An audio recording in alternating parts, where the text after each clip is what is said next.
Oke, selamat siang. Ini kita sedang praktek bikin kompos plus. Desa mana iki? Nang ngarani, Pak? Balisari. Melon di? Balisari ya. Balisari di? Ngajum apa? Ngajum. Balisari Ngajum ya. Ini kelompok tani ini apa, Mas? Sari subur. Wah, sari subur cocok ini nggak pupuk organik ini. Ini bahannya saya sebut dulu ya.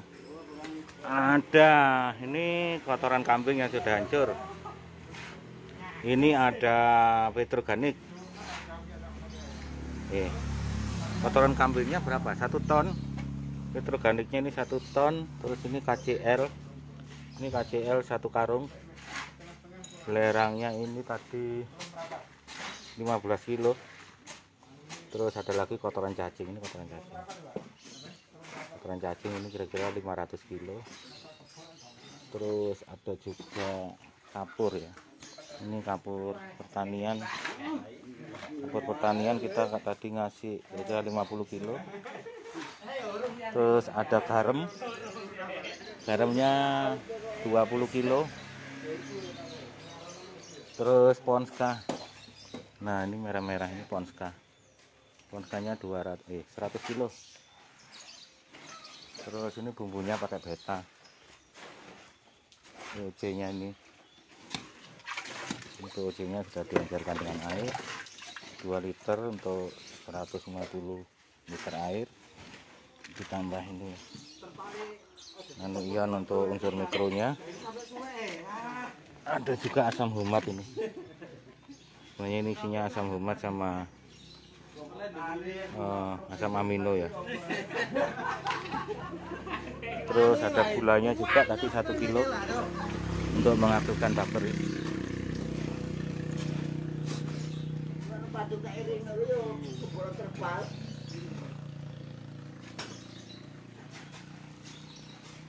Ya, saya ulang ya. Jumlah kotoran kambingnya 1 ton, petroganiknya 1 ton, terus Ponska 100 kilo, urea 1 sak 50 kilo, KCL 50 kilo, kapurnya 50 kilo, garamnya 20 kilo, belerang 20 kilo. Terus ada juga tadi pupuk kendimas ya, yang maksudnya model kompos plus sudah jadi. Itu ada 100 kilo. Intinya adalah ini pupuk ini dominan bahan organik dengan sedikit bahan-bahan anorganik seperti urea, KCL, belerang, garam ya. Terus nanti dikasih starter itu ya. Ini sudah saya sebut bahan-bahannya, starternya di situ 2 liter POC, ada nano mikro, unsur mikro ya, ada asam humat, ada asam amino, gula atau molase 1 kilo tadi gula. Kalau ada molase ya kasih 2 liter paling. Terus cairan itu disiramkan di atasnya sini, diusahakan tidak terlalu basah ya, dan tidak ada bahan yang kering sehingga pengadukan merata. Terus langsung dimasukkan karung seperti itu. Karung jangan terlalu penuh karena nanti terlalu berat. Proses fermentasi di dalam karung karena ada bahan serintil yang mentah itu paling nggak butuh waktu seminggu. Setelah seminggu sudah bisa digunakan di lahan. Ya.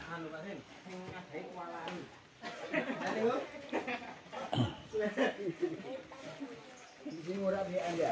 Bisa sing ngurap. Alon-alon sing ngurap niku sing adae. Lumayan ya, nggak seberapa pedes ya. Iya, nek tentuku terus pedes nana. Pedes wae ya. Oh. Pedes. Oh, nah. Gedhukno Mas bacule sampean Mas abot Mas. Anu napa? Entek sego iku. Nah. Lah niku biasane tenagae ngoten niku purun mawon nang ngene. Kan diterakan biasanya mboten nate. Aduh, wong sakane koyo ngene kok. Biasanya nang ngeten Pak. Ini adalah solusi untuk kelangkaan pupuk agar dengan biaya murah, dengan pupuk kimia yang sedikit ya. Yang pupuk subsidinya tadi Ponska 2 karung, urea tadi pakai urea non subsidi 1 karung. Dengan pupuk seperti ini, maka semua unsur hara yang dibutuhkan oleh tanaman sudah bisa terpenuhi. Unsur N-nya kita dapat dari urea, didapat juga dari Ponska, diperoleh juga hasil pembusukan kompos yang dari kotoran kambing. Itu unsur N yang dominan ya. Makanya tadi bilang teman-teman itu pedes, di mata terasa pedih, terus di hidung itu menyengat, bau ureanya menyengat. Karena hanya 50 kilo untuk sekitar 3 ton bahan. Berikutnya unsur P-nya. Jadi bahan pupuk yang bagus itu harus mengandung unsur makro. Unsur makro adalah NPK ya. Unsur P-nya diperoleh dari tadi utamanya dari Ponska. Terus ada lagi dari kapur, ya, kapur bangunan. Kalau tidak ada kapur bangunan gunakan dolomit atau trust elemen yang lain, rock fosfat yang lain maksud saya. Pokoknya jenis kapur-kapuran gitu. Sebaiknya sih jumlahnya paling tidak 100 kilo ya, 200 kilo juga oke. Minimalnya per ton itu 50 kilo kapur atau dolomit. 100 kilo juga bagus. Maka kebutuhan unsur P akan bisa terpenuhi dari kompos ini. Di samping pada bahan kompos itu sendiri juga terdapat fosfat ya, dari bekas kotoran hewan atau kotoran cacing. Dan berikutnya adalah unsur kalium. Unsur kaliumnya pada pupuk ini didapat dari KCl. Yang tadi KCl ada 500 kilo. 50 kilo. Terus unsur KCl juga diperoleh dari Ponska. Ponska kan kandungannya kalau nggak salah 15 ya. Meskipun saya nggak yakin isinya K2O nya 15%. Tapi anggap saja sesuai dengan yang tertulis kaliumnya ini. Nah ini kan 15%. Sedangkan kalau KCl biasanya antara 55-60% kalium. Jadi kebutuhan unsur NPK dalam kompos plus ini sudah terpenuhi. Ada N. Umbi apa? Umbi porang. Koyo lek saiki sekitar 100 Mas per kilo. Isinya sekitar 50. 40-50. Nek ngomong murah ya murah kata. Ya, saya ulang. Unsur NPK sudah terpenuhi. Berikutnya adalah unsur makro yang juga primer, belerang. Belerang tadi sudah kita kasih 20 kilo. Tuh, kuning-kuning tuh. Belerang udah ada. Terus MG. MG bisa diperoleh dari itu, kapur pertanian juga ada MG-nya. Atau dari dolomit ada MG-nya. Terus ada juga sih di pupuk kandang itu MG-nya, cuman tidak terlalu banyak. Sudah unsur makro N, P, K, S, sulfur sama Mg sudah terpenuhi. Maka unsur makronya sudah cukup lengkap. Berikutnya unsur-unsur mikro bisa diperoleh dari garam ya. Tadi ada garam 20 kilo itu garam gerasa ya, garam kasar. Meskipun tertulis NaCl, sebenarnya yang terkandung di dalam garam bukan hanya natrium dan klor, tetapi juga unsur-unsur mikro lain yang ada di laut. Masih kita tambah lagi dengan produk dari beta tadi, ada nanomikro. Ya, itu sebungkus, kurang sebenarnya, tapi itu sudah cukup mewakili karena ini hanya digunakan untuk pupuk dasar. Unsur mikro juga terdapat pada kompos. Kompos itu sendiri yang berasal dari kotoran hewan berasal dari daun-daunan, berasal juga dari kotoran cacing, ada unsur mikronya. Bahan ini akan jauh lebih lengkap apabila kita tambahkan arang sekam atau sekamnya ya. supaya tidak terlalu lengket komposnya saat dia kasih air. Agak-agak remah, istilahnya remah. Terus bisa juga kita tambahkan ampas tahu misalnya, serbuk gergaji bisa juga dimasukkan ke sini. Jumlahnya dibatasi supaya tidak terlalu dominan serbuk atau sekam. Dengan demikian semua unsur tadi sekali lagi sudah terpenuhi. Jika ada bahan-bahan organik lainnya yang ada di sekitar, baik dari kotoran hewan, ya, kambing, sapi, ayam, domba, kuda atau yang lain-lainnya, bisa juga limbah pertanian seperti sekam, jerami, ya, atau limbah pabrik tahu, ya, atau limbah tempe.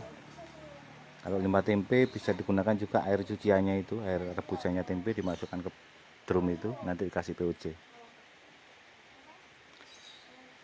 Limbah yang lain tadi ya, serbuk gergaji, terus limbah pabrik gula bisa juga digunakan blotong itu ya, ampas tebu,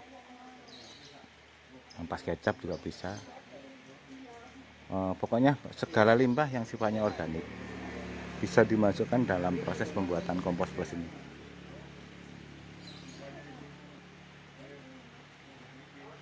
Dengan cara-cara ini sebenarnya petani tidak harus khawatir dengan adanya kelangkaan pupuk. Untuk membuat pupuk 3 ton ini hanya butuh urea 5 kilo. 50 kilo. Kita beli ngecer atau beli non subsidi juga tidak akan terlalu berat. Paling mahal harganya per kilonya 6.000. Tetapi pupuk 3 ton ini bisa digunakan untuk memupuk kalau padi itu 1 hektar dengan 3 kali pemupukan. Saran saya sih lebih dari 3 kali ya. Misalnya kita pakai komposisi ini 500 kilo untuk pupuk dasar. Nanti pemupukan yang pertama umur 2 minggu itu 500 kilo. Pada umur 1 bulan itu 1 ton. Jadi 500 kilo, 500 kilo, terus 1 ton pada umur 1 bulan. Yang ketiga umur 45 atau 50 hari, itu sisanya. Tetapi saran saya masih harus ditambahkan lagi unsur kalium yang 1 ton ini. Dikarenakan padi sudah mulai produksi, butuh unsur kalium yang cukup tinggi. Ditambahkan lagi 1 ton itu dengan 1 karung 50 kilo KCl atau Ponska 2 karung juga boleh. Diharapkan dengan pupuk seperti ini, berdasarkan pengalaman rekan-rekan bengkel tani selama ini, itu bisa menghasilkan tonase panen di atas 10 ton. Pemula yang saya ajari langsung ya, kemarin panen minggu yang lalu itu sekitar 12,5 kalau produktivitasnya ya. Seandainya bisa dilakukan pemupukan tiap 2 minggu, dimulai dari tadi pupuk dasar ya, sebelum tanam pada saat olah tanah 500 kilo, terus umur 2 minggu itu 500 kilo, umur 1 bulan 500 kilo ya, 1 bulan setengah 1 ton. Terus kemudian sebelum fase pembungaan yaitu umur sekitar 60 hari, 60-65 hari itu juga 1 ton. Maka bisa diharapkan produktivitas padi itu tembus di angka 13-15 ton. Kalau dihitung biaya, sebenarnya tidak terlalu mahal biayanya. Perkiraan saya ini sekitar 3 jutaan biayanya untuk mendapatkan pupuk sekitar 3 ton. Atau kalaupun bagus, sangat bagus, itu 1 tonnya biaya pupuk sekitar 1,5 untuk 1 ton. Jika bisa diperoleh hasil senilai 10 ton aja dengan biaya pupuk 4,5 juta ya, seandainya habis 3 ton dengan nilai 4,5 juta, maka produktivitas maksimal petani kita yang di 8 ton masih ada lebih 2 ton kan. 2 ton ini untuk dibelikan pupuk masih turah, masih sisa ya.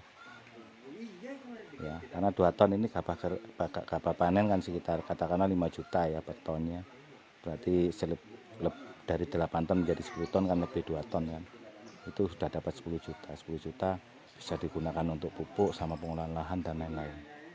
Seandainya dapat 15 atau lebih dari 10 ton, itu jauh, benar-benar jauh lebih menguntungkan bagi petani. Yang pertama, petani tidak bingung lagi dengan pupuk yang digunakan, tidak butuh kartu tani lagi. Biasanya dengan kartu tani merasa ribet, apalagi bagi yang nyewa lahan. Terus tidak harus berebut dan tidak harus butuh uang besar ya, seandainya kita bisa ambil dari kandang sendiri. Kadang kalau di desa itu pupuk kandang tidak beli, hanya ongkos saja ya, ongkos ngambil ibaratnya, ongkos ngambil sama ongkos bawa. Karena yang pemilik kandang biasanya lebih senang jika kandangnya dibersihkan, kotorannya diambil. Yang beli hanya urea tadi 50 kilo sama ponska 100 kilo. Yang beli pupuk subsidi maksud saya. Lain-lainnya seperti garam itu murah, belerang juga tidak terlalu mahal. Yang lebih mahal lagi tadi KCL.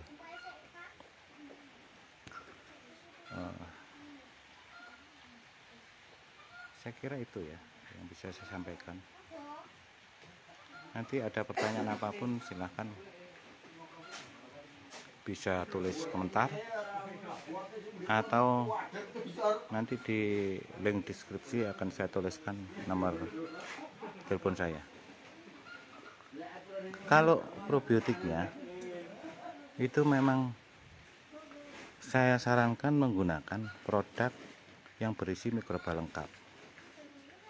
Maksud dari mikroba lengkap itu adalah pertama, yang dibutuhkan untuk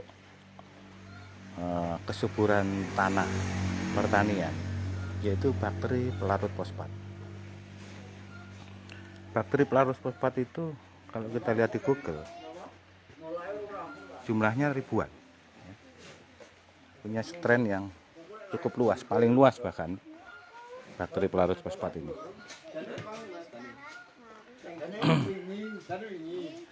Bakteri pelarut fosfat juga bisa kita ambil dari alam dengan cara mengisolasi akar-akar tanaman. Dalam ilmu pertanian, bakteri pelarut fosfat yang ada di dalam akar ini disebut PGPR.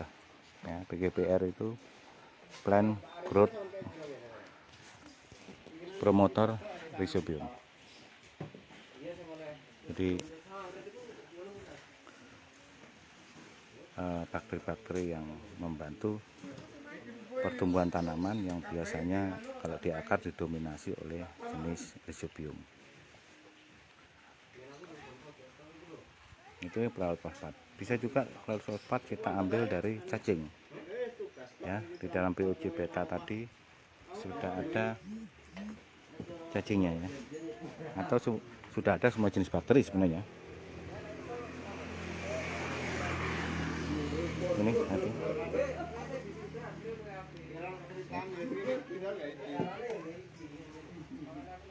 Pelarut fosfat juga bisa diperoleh selain tadi dari akar tanaman, juga bisa diperoleh dari cacing atau bekicot. Ya. Cacing bekicot bisa kita tumbuk atau kita blender terus dikasih air kelapa sama molase aja udah bisa jadi pelarut fosfat, starter pelarut fosfat. Paling kurang banyu jangan anu loh ya, jangan sungkan-sungkan nek nambahi. Ya lewis mamel ya cukup.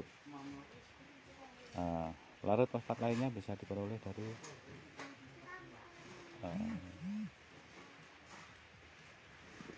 air sumber. Ya.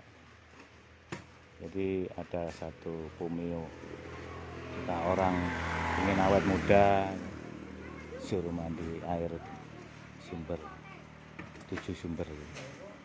Padahal yang dimaksud ini sebenarnya adalah air sumber itu mengandung bakteri purba yang didominasi oleh bakteri pelarut fosfat. Fungsi bakteri pelarut fosfat yang utama memang melarutkan fosfat, melarutkan fosfat menjadi asam fosfat, melarutkan fosfat yang unsurnya bisa macam-macam ya, bisa CaC3 atau yang lainnya ya, menjadi senyawa yang lebih sederhana dan menjadi ion-ion yang kemudian akan mudah diserap oleh tanaman. Larut fosfat juga bisa melarutkan mineral, jadi bisa mengurai mineral. Jadi bukan hanya fosfat, tapi yang dimaksud di sini adalah mineral, karena fosfat itu bagian dari mineral. Jadi NaCl bisa dibongkar, senyawa belerang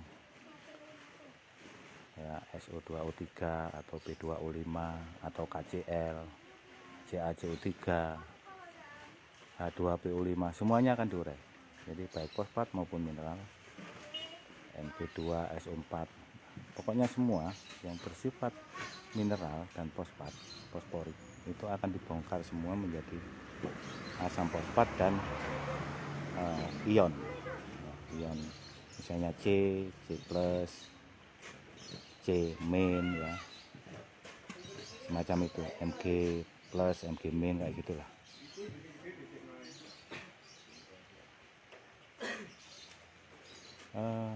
Bakteri berikutnya yang harus ada dalam proses pembuatan kompos ini yaitu penambat N. Kita tahu bahwa kebutuhan urea bagi petani itu sangat dominan. Bahkan petani merasa tidak memupuk jika mereka tidak punya urea. Makanya kebutuhan urea biasanya itu berlebih. Untuk petani secara umum menanam padi itu dibutuhkan urea sekitar 600 kilo ya. Sedangkan jatah dari pemerintah sekarang hanya 200 kilo. Nah, kekurangannya ini yang bisa jadi rebutan. Kenapa rebutan ya? Karena jatah petani lainnya hanya diambil. Dan sekarang dengan adanya kartu tani, petani tidak bisa lagi membeli pupuk urea berlebih karena dibatasi. Per hektar hanya dapat 200 kilo urea.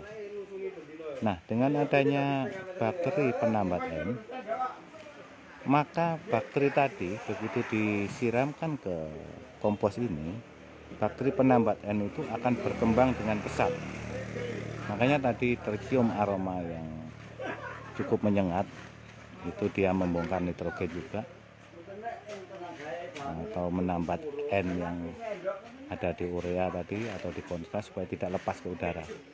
Jadi benar-benar ditambat. Pak, kurang titik bayi ini Pak. Kak. Jadi itu ya, penambat N sangat vital. Nah, dengan adanya penambat N ini, meskipun dalam 1 ton ini tadi ureanya hanya 50 kilo ya, karena bakteri pelarut penambat N-nya tinggi, nanti dia akan mampu menambat N dari udara.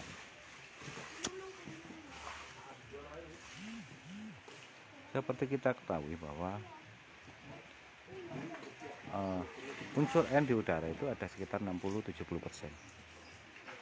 Bukan oksigen yang tertinggi kandungan gas yang di udara yang kita hirup ini.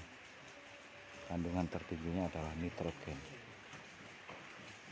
Makanya tanaman kacang-kacangan, karena dia memiliki residuum yaitu penambat N, kacang itu nggak perlu dipupuk dengan urea karena dia sudah mampu menambat N dari udara.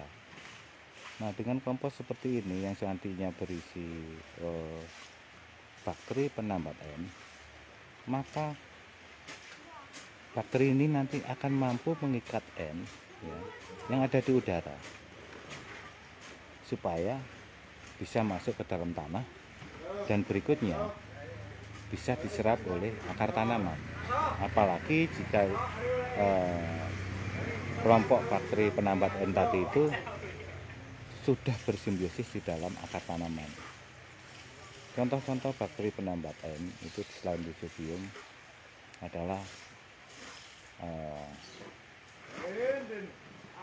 kelas dari Rhodobacter, Rhodospirillum, ada juga Azospirillum.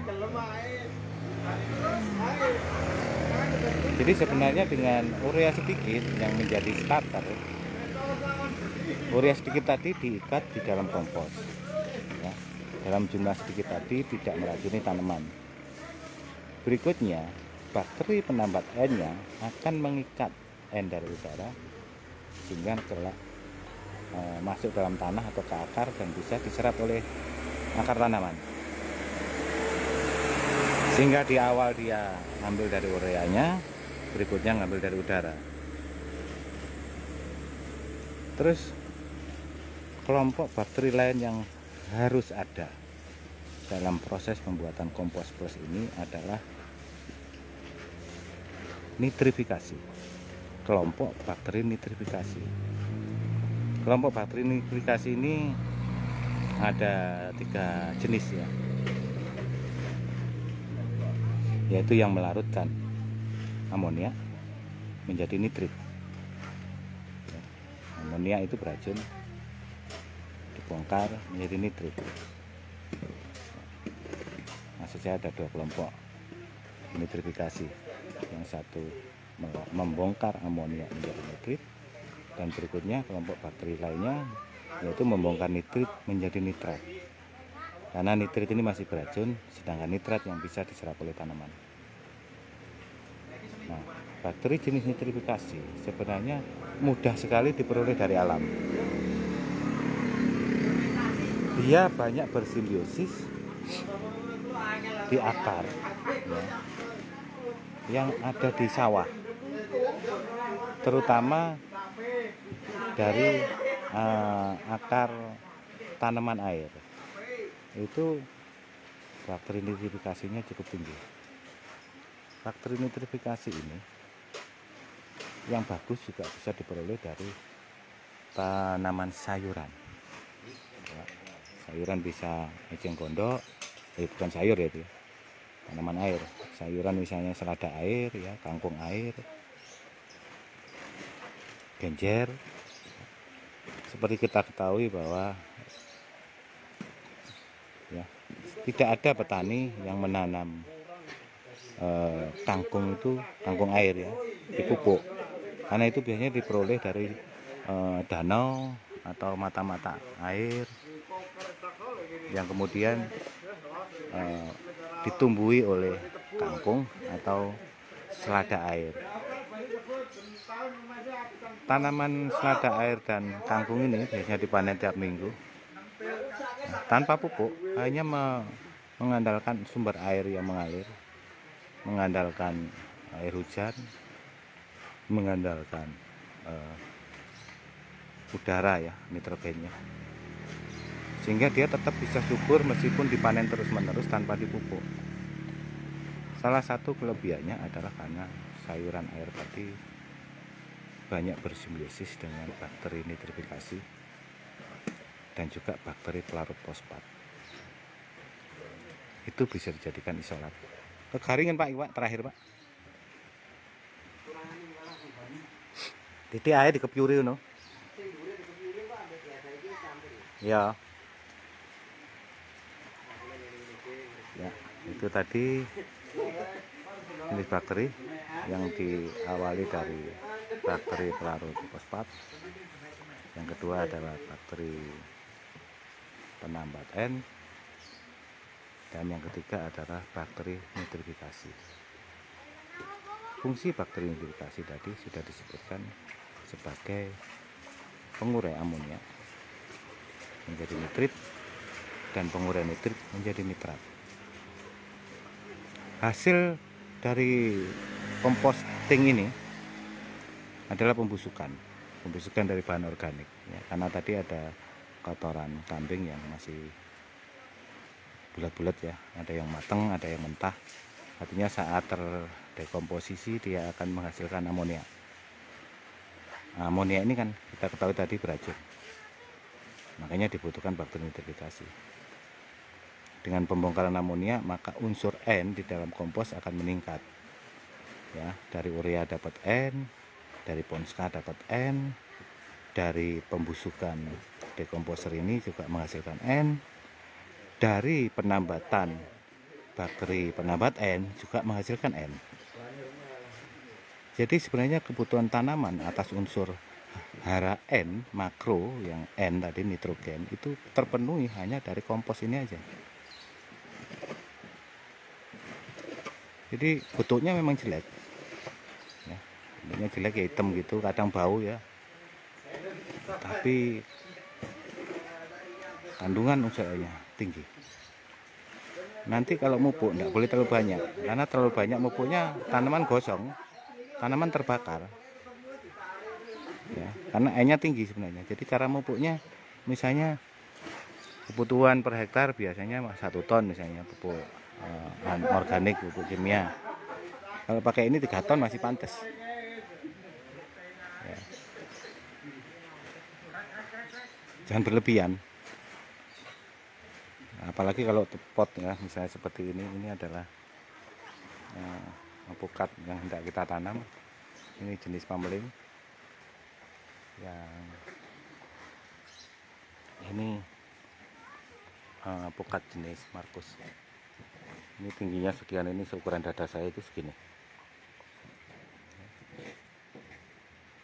Nah, pupuk kompos plus yang sedang kita bikin ini adalah sebagai persiapan pupuk dasar. Hanya 50 tanaman, kita siapkan kompos plus sebanyak kurang lebih 3 ton. Kok banyak sekali. Perlu petani ketahui ya, bahwa pupuk dasar itu sama dengan pondasi rumah. Makin kuat pondasi rumah itu, maka makin kuat juga dan makin awet bangunannya. Demikian pula makin banyak dan cukup jumlah pupuk dasar yang diberikan di lubang tanam, maka tanaman dalam 1-2 tahun ke depan sebenarnya tidak butuh pupuk lagi. Ini rencananya lubang tanam alpukat dengan lebar 50 cm, panjang 50 cm dan dalam 50 cm. Nanti pupuk dasar yang kita taruh di dalam itu sekarung, katakanlah 30-40 kilo ya. Terus kemudian tanah galiannya nanti kita campuri lagi juga kompos plus ini 1 karung juga, sehingga per lubang tanam dibutuhkan 2 karung. Kalau per karungnya aja isi 30 kilo, maka setiap lubang tanam dibutuhkan sekitar 60 kilo kompos plus. Dikalikan 50 lubang tanam sudah 3 ton. Makanya kita siapkan sekarang 3 ton.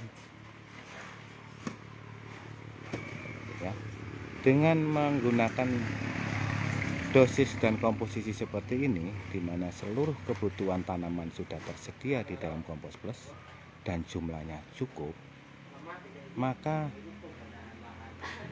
pertumbuhan tanaman pasti bagus, pasti maksimal, sehingga pada saat akhir musim penghujan yang kurang sekitar 4 bulan lagi ya, tanaman sudah berakar sangat panjang, pupus dan ranting-ranting sudah tumbuh maksimal juga, sehingga pada saat kemarau tanaman sudah siap menghadapi musim kemarau, tidak terhambat.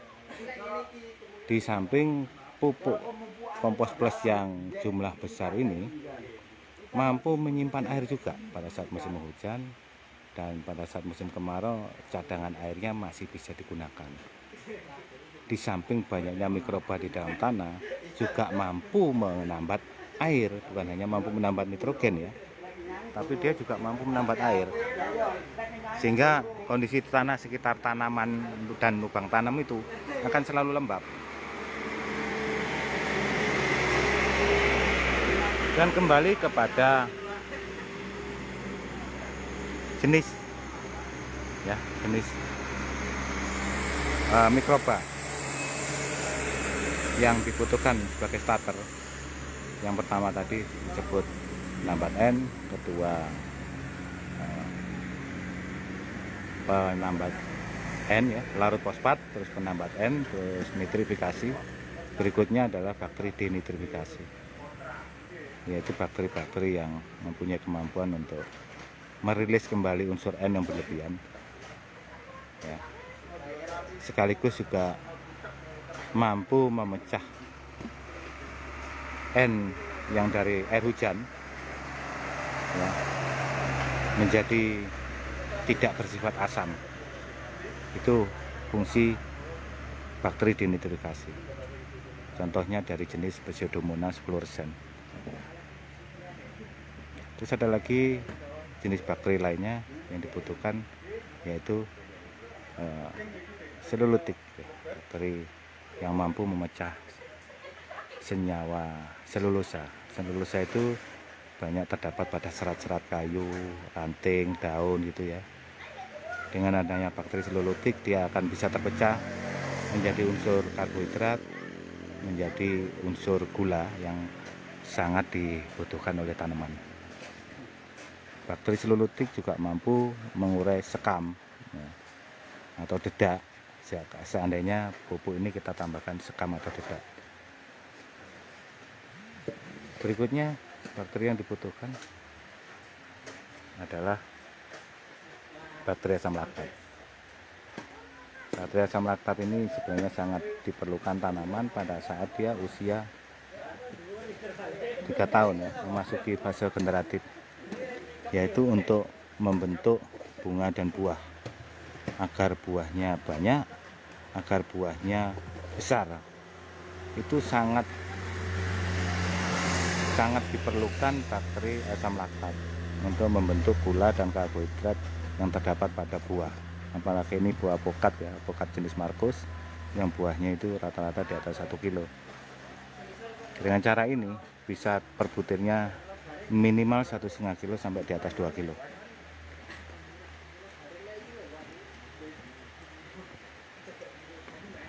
Bakteri-bakteri lainnya sebenarnya juga dibutuhkan ya. Misalnya jenis bioremediasi ya. Bioremediasi ini sebenarnya kelasnya bakteri pelarut fosfat, tetapi lebih spesifik dia digunakan untuk melarutkan racun. Dia pengurai racun. Biasanya pabrik-pabrik besar yang menghasilkan limbah itu memanfaatkan bakteri jenis bioremediasi ini untuk mengurai limbah beracun yang dihasilkan oleh pabrik. Nah, manfaat dari bakteri bioremediasi ini pada pertanian itu nantinya dia akan mengurai residu dari pestisida atau residu dari limbah yang masuk ke lahan pertanian. Karena bagaimanapun juga tidak bisa kita hindari limbah sekitar bisa masuk ke lahan. Ya, pestisida kadang-kadang dibutuhkan untuk mengatasi hama yang berlebihan. Ya. Nah, residunya ini bisa diurai oleh jenis bakteri bioremediasi. Nah, kalau kita beli jenis-jenis bakteri ini secara tunggal ya, butuh biaya sangat besar. Saya tidak melihat ada produk di Indonesia yang berisi bakteri lengkap. Ya. Biasanya golongan ini, golongan itu, ditambah golongan ini, golongan itu, tapi tidak ada selengkap yang saya maksud. Dan kelebihan dari model pupuk kompos plus ini, jika dia menggunakan mikroba yang berasal dari agensi hayati. Ya, agen hayati itu maksudnya dia mempunyai kemampuan untuk mengendalikan hama penyakit yang ada di dalam tanah maupun mengendalikan hama yang datang dari atas, yang menyerang di atas. Ya. Agen hayati itu ada 2 jenis. Yang pertama, agen hayati yang berasal dari jenis bakteri. Ya. Contoh dulu namanya Corynebacterium, yang sekarang berubah nama menjadi apa itu? Aduh, jadi lupa ini. Nah, pokoknya korin ya, jenis korin. Terus ada lagi Bacillus sp ya. Jenis Bacillus ini juga menjadi kelompok bakteri agen hayati karena dia mempunyai kemampuan menghasilkan fitotoksin atau racun. Racun ini nanti akan mampu mengendalikan penyakit bakteri yang lain. Begitu pula korin tadi. Ya. Terus bakteri Pseudomonas juga bisa dimasukkan dalam kelompok agen hayati. Bahkan bioremediasi juga sangat diperlukan ya, karena dia menghasilkan racun untuk mengurai racun. Jadi racun dari bakteri agen hayati juga akan mampu mengendalikan penyakit yang berasal dari bakteri atau mengurai racun yang dihasilkan oleh bakteri patogen. Sehingga ke depan tanaman bisa sehat, terbebas dari penyakit bakteri. Contoh-contoh penyakit bakteri itu biasanya kalau menyerang tanaman itu busuk bakteri ya. Terus agen hayati yang lainnya itu berasal dari jenis fungi. Misalnya Trichoderma ya, Metarhizium, Vertilicium, terus Mycorrhiza. Itu contoh-contoh jenis agen hayati yang berasal dari fungi dan juga Beveria. Dengan memasukkan starter agen hayati yang berasal dari bakteri dan berasal dari fungi, maka nantinya hama penyakit yang menyerang tanaman itu akan berkurang drastis. Penyakit tidak bisa berkembang maksimal, ada tapi tidak banyak dan mudah dikendalikan. Terus kalau ada hama ini akan terinfeksi oleh agen hayati tadi yang berasal dari biasanya dari fungi ya, dari Beveria, dari Metarhizium, Vertilicium gitu ya. Itu yang akan menginfeksi si serangga. Ada juga Gleocladium yang masuk dalam kelas fungi. Makin lengkap jenis agen hayati yang dimasukkan dalam proses pembuatan kompos ini, maka makin bagus hasilnya. Karena nanti fungsinya selain untuk menyuburkan tanah, juga berfungsi untuk mengendalikan hama dan penyakit. Kedepannya akan irit pestisida, jika kita tidak terlalu lagi butuh pestisida. Perlu diketahui oleh teman-teman yang belum paham tentang dunia pertanian, sebenarnya biaya pupuk itu tidak mahal. Meskipun beli pupuk anorganik, pupuk impor, saya berani mengatakan pupuk itu tidak mahal dibandingkan dengan biaya pestisida. Misalnya seorang petani dalam 1 hektar dia membeli pupuk senilai 5 juta misalnya, kebutuhan pestisida biasanya di atas 10 juta, bahkan bisa 20 sampai 25 juta. Ini luar biasa ini. Luar biasa dalam sisi pemborosan dan luar biasa dalam sisi perusakan alam. Bukan hanya alam yang dirusak, tapi tanah itu sendiri dirusak, mikroba di dalam tanah dirusak. Ya, hasil panennya juga residu kimianya akan melekat di situ, akan mempengaruhi konsumen. Konsumen akhirnya mengkonsumsi hasil pertanian yang berisi residu kimia yang akan berbahaya bagi tubuh. Akhirnya konsumen menjadi terpengaruh ya dengan residu kimia tadi. Tubuhnya menjadi lebih lemah dan lebih mudah sakit, cepat kena stroke lah, cepat darah tinggi, diabetes, macam-macam ya. Itu salah satunya karena makanan yang dikonsumsi itu mengandung residu kimia tinggi. Tetapi dengan cara-cara ini tadi, menggunakan kompos bos ini sangat alami. Kalaupun ada unsur anorganik itu rendah banget gitu. Bahkan bisa dikatakan nanti menjadi zero, karena semua unsur anorganik akan dipecah menjadi unsur kimia yang ramah ya.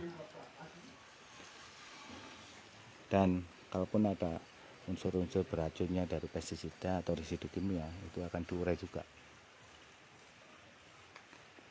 Nah, demikian yang bisa saya sampaikan sehubungan dengan pembuatan kompos plus, mulai dari bahan, starternya, jenis mikrobanya, dan manfaatnya. Jika masih kurang jelas, nanti silahkan cari di komentar, hubungi saya sebagai seorang penyuluh di Kecamatan Wakir, Kabupaten Malang, Jawa Timur. Konsep pupuk dengan menggunakan kompos plus ini yaitu gabungan bahan organik dan anorganik yang disertai mikroba sangat lengkap. Itu kelak akan menjadi konsep pemupukan masa depan. Hal ini sudah kita praktekkan hampir di seluruh Indonesia ya. Murid-murid bengkel tani dimanapun mereka berada, kalau mau pupuk rata-rata pakai konsep ini. Saat saya diundang ke luar negeri, ke Filipina ya, kita juga terapkan ilmu ini. Saat berada di Malaysia, kita juga terapkan ini. Berada di negara-negara lain maupun di daerah lain, kita akan terapkan ini. Ini adalah cara pemupukan yang paling aman dan paling masuk akal untuk tetap menjaga lingkungan menjadi aman ya, bagi tanah, bagi tanaman, bagi hewan, bagi konsumen aman, dan tetap mampu mendongkrak produktivitas melebihi dibandingkan menggunakan hanya pupuk anorganik. Dalam hal ini saya sendiri berani bertaruh. Jika ada yang tidak percaya, ya mari kita uji. Anda pakai pupuk terbaik senilai 5 juta, nanti saya juga akan menghabiskan duit 5 juta untuk bikin pupuk terbaik versi kompos plus. Dan kita uji hasilnya mana yang terbaik, mana yang produksinya paling maksimal. Tapi sebaiknya nggak nantang-nantang gitu ya, karena pasti Anda kalah. Karena saya sudah berpengalaman melakukan hal ini lebih dari 5 tahun. Saya menyelidiki, saya melengkapi, dan mempraktekannya di semua tempat yang saya kunjungi. Dan dengan demikian, fungsi dari penyuluh ke depan akan mendukung pertanian yang ke arah organik, bahkan zero waste. Limbah pertanian habis, limbah rumah tangga habis, residu kimia juga terurai menjadi minim. Hasil pertanian meningkat drastis. Karena saat ini untuk meningkatkan hasil sawah misalnya dari 6 sampai 8 ton per hektar menjadi 10, itu luar biasa bagi petani jika bisa mencapai 10. Tapi dengan cara ini, sekali Anda bikin kompos plus, ya sudah, panen nanti tak jamin itu rata-rata 10 ton.